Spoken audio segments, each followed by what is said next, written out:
नृत्यन्ति गिरयः सरितश्च महीतले तावत् श्रीस्वामिचरितं लोकेन प्रचरिष्यति। श्रीगुरुदेवा दत्तस्वरूपा मानवरूपधरा ऋषीश्वर पूर्वसनातन धर्मोद्धारण भक्त समुद्धरा पावन चरण। అందరికీ నమస్కారం.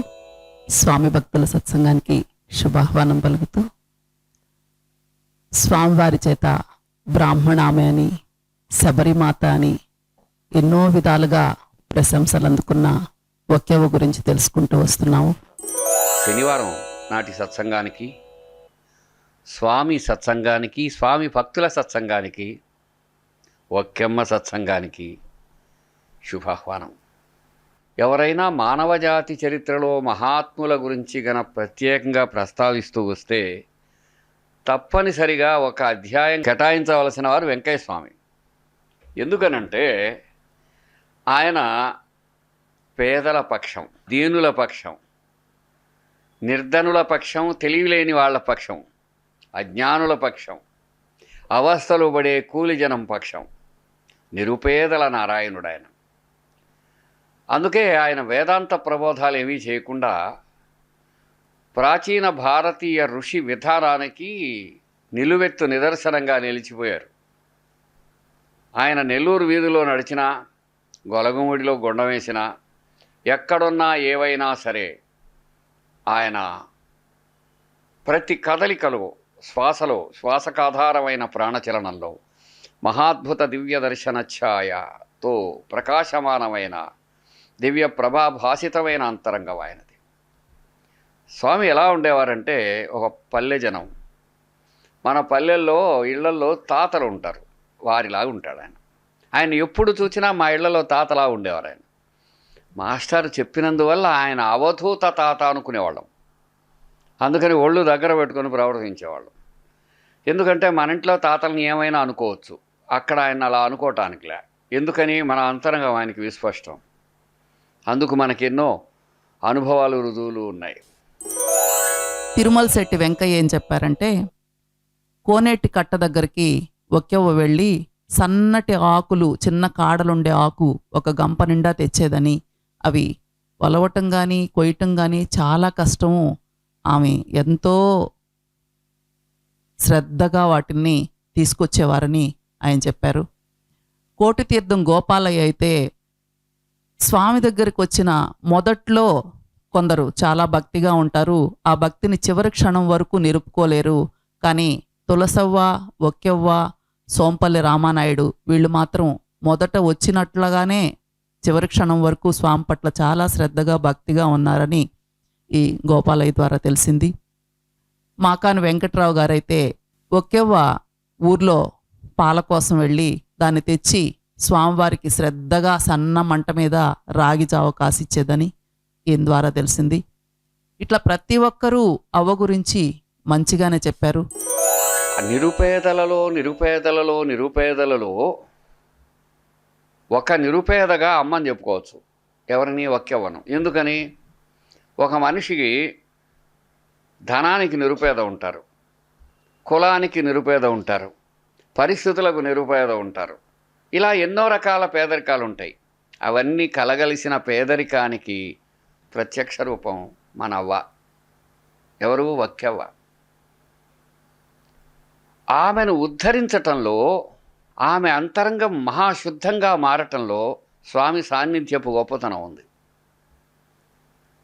ఈ దేశపు మహానుభావులు, ఈ దేశపు ఋషీశ్వరులు తమ సాన్నిధ్యంతో ఎట్టి వారినైనా ఎంత ఔన్నత్యానికి పురోగమింపచేయగలరో ఉదాహరణ ఒక్కెవ్వ జీవితంలో, స్వామి కృపా విశేషంలో ఇమిడి ఉన్నాయి. మారుబోయిన రమణమ్మ గొలగముడి ఒక్కెవ్వ మా ఇంటికి పాల కోసం, మజ్జిగకి, పువ్వులకి వీటికి వచ్చేదని, వచ్చినప్పుడు చాలా మంచి మాటలు చెప్తూ వాళ్ళ పిల్లలకు బాగలేకపోయినా, వాళ్ళకి ఏ సహాయం అవసరమైనా కూడా వాళ్ళకి సహాయంగా ఉండేదని కూడా ఏం గుర్తు చేసుకున్నారు. మా ఇంటి పేరు మారుబోయినాడు, రమణమ్మ నా పేరు. మా ఆయన పేరు వెంకయ్య. ఆ ఒక్కవ్వ అప్పుడు మేము అక్కడ ఉన్నాం గొలమ్మడి స్వామి కాడ. అక్కడికి ఒక్కవ్వ అప్పుడు 2 టిఫిన్లు తెచ్చేది. ఒక టిఫిన్లో మజ్జిగి, ఒక టిఫిన్లో పాలు పోసేది. ఆ పక్కనే అమ్మాయిల పక్కన ఉండేరు. దేవుడు వాళ్ళని నాగభూషణమ్మ, కాకోళ్ళ తిరుపమ్మ, కనకమ్మ వాళ్ళందరూ ఆమె వచ్చిందంటే అందరూ మజ్జిగ 2 పాలు 2 పోసేది. మా ఇంటి దగ్గరకు వస్తే 2 కూర్చునేది ఆ ఒక్కవ్వ. అమ్మ నేను 2 పాలు మజ్జిగ పోసేది. గిన్నెరు చెట్టు ఉంది అప్పుడు మా ఇంట్లో. ఆ పువ్వులన్నీ కర్ర తీసుకుని ఉంచి కోసిచ్చేది అవ్వకి. అవి ఎత్తుకోవచ్చేది. మా పిల్లలకి ఏమన్నా బాగా లేకున్నా అక్కడ స్వామి సౌకర్యం ఇచ్చేది, పిల్లలకు రుద్దేది ఒక్కవ్వ. వేలూరు సరోజనమ్మ తనకి క్యాన్సర్ వచ్చినప్పుడు స్వామి దగ్గరికి వెళ్తే అది తగ్గిపోతుందని, ఒక బిడ్డ పుడతారని చెప్తారు.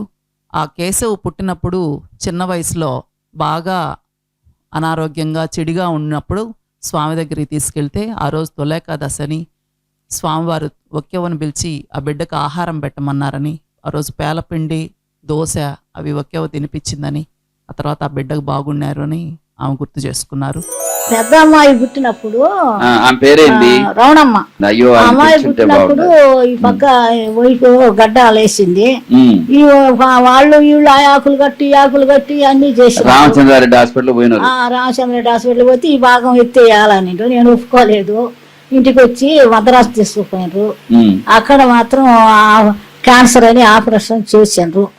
చేసిన ఇంటికి వచ్చి తొలికి 1 నెలకి మళ్ళా వచ్చేసింది. ఇంకా నేను నడవలేకుండా అయిపోయినా. అప్పుడు బద్దేల్లో స్వామి బద్దేల్లో ఉండడు. మా ఇంటి మీద 101 వెంకటమ్మ అని ఉండేది. 101 వెంకటమ్మ ఆమె తీసుకొని పోయింది. నన్ను తీసుకొని పోయి కూర్చొని పెట్టి, స్వామి అంత లెక్క తిరిగి అయిపోయింది, లాస్ట్ నీ దగ్గరికి వచ్చింది, నువ్వేం చేస్తావునని. ఆయన చితారు అంచుకొని, ఏందమ్మో ఆయన చచ్చిపోద్దని అనేదా. ఆయన చచ్చిపోదమ్మో, కలవాయి సారో కాడ ఒక పిల్లోడు ఉండడా, దీనికోసం వచ్చా, ఆయన తీసుకొని పొమ్మను అని. ఏంది స్వామి ఆమె బతక్కుంటే పిల్లోడు ఎందుకు అనింది ఆమె. ఏందమ్మా పిల్లోడు చిన్నోడా, ఎనుగుతున్నాడు కొట్టాలో ఏని కొంటడమ్మో అని ఆయన